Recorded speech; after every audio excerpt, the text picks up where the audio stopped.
Առավոտյան ռուսական պրոպագանդա։ Մի խոսքով, անբարոյական գյադու տեսանյութ ուղարկեցինք մեր եղբորը, ով այս պահին երկրից դուրս է։ Չգիտեինք, երբ կապ կունենա, երբ հնարավորություն կունենա դիտելու, բայց նրա կարծիքը մեզ համար կարևոր էր։ Ստորև ներկայացնում ենք նրա բառացի պատասխանը։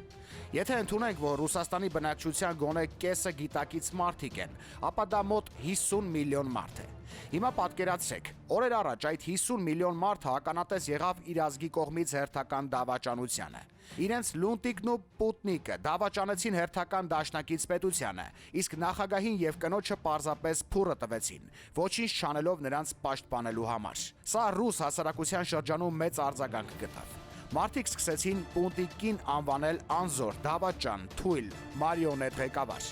Նման դեպքերում KGB-ի հատուկ բաժինը, որի գործելավոճին ես շատ լավ ծանոթ եմ, գործի է դնում պրոպագանդայի մեքենան։ Կրեմլի ռուպեր հանդիսացող բոլոր ռեսուրսները հրաման են ստանում անհապաղ տարածել մի թես, որտեղ դավաճանությունը ներկայացվում է որպես հզոր ստրատեգի իմաստուն քայլ։ Այս դեպքում փորձ է արվում Վենեսուելան, իսկ շուտով նաև Կուբան ներկայացնել ոչ այնքան կարևոր դաշնակից կամ ազդեցության գոտի։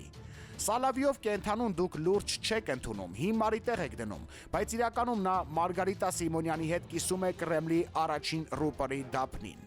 Լինելով այս գործի մասնագետ, նա օգտագործում է հնարամիտ քայլ։ Կրեմլի թեզը առավել համոզիչ դարձնելու համար նա ընտրում է մի պետություն, որի անսահման կարևորությունը պետք է մարդկանց մոտ տպավորություն ստեղծի, թե իբր Լունտիկն ու Պուտնիկը շատ ուժեղ պարտիա են խաղարկում եւ հաղթանակը մոտ է։ Իսկ ինչու հենց Հայաստանը։ Քանի որ անբարոյականի զավակը վստահ է, որ Հայաստանը այս պահին միակ երկիրն է, որտեղ դեռ ահռելի գործակալական ցանց ունեն։ Քանի որ վստահ է, որ Հայաստանը դիվանագիտական սկանդալ չի բարձրացնի։ Քանի որ ըստ իրենց հաշվարկների Հայաստանը ամենաթույլ պետությունն է եւ կարելի է նաեւ հոխորտ տալ։ Այս մարդիկ բացարձակ վստահություն ունեն, որ 2026-ին Հայաստանը կվերադառնա ռուսական ուղեցից, քանի որ հստակ մեսիջներ են ստանում տեղացի գործակալներից։ Հիմա սպասել, որ ռուսահպատակ ինչ-որ քաղաքական գործիչ, Շանմազ եւ բուրգեր վեր կկենա եւ կդատապարտի Սոլովյովին, բացարձակ անմեղսունակություն է, քանի որ Սոլովյովը իրականում հնչեցրել է հենց այդ նույն մարդկանց կյանքի երազանքը։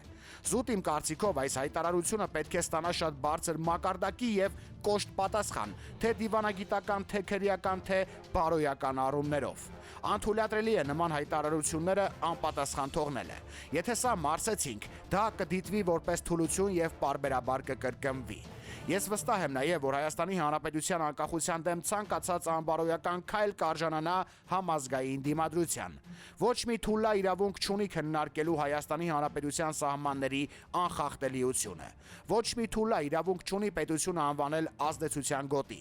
Եվ վերջում նշեմ, որ Սողոմոն Թեհլերյանը ճիշտ էր, երբ ասում էր. կան դատեր, որոնք չպետք է վստահվեն դատավորներին։ Գեցե ազատ անկախ ինքնիշխան Հայաստանը, հավերժ փառք անկախության անմահ մարտիկներին։ Գրել է Հրանտ Միքայելյանը Facebook-յան իր էջում։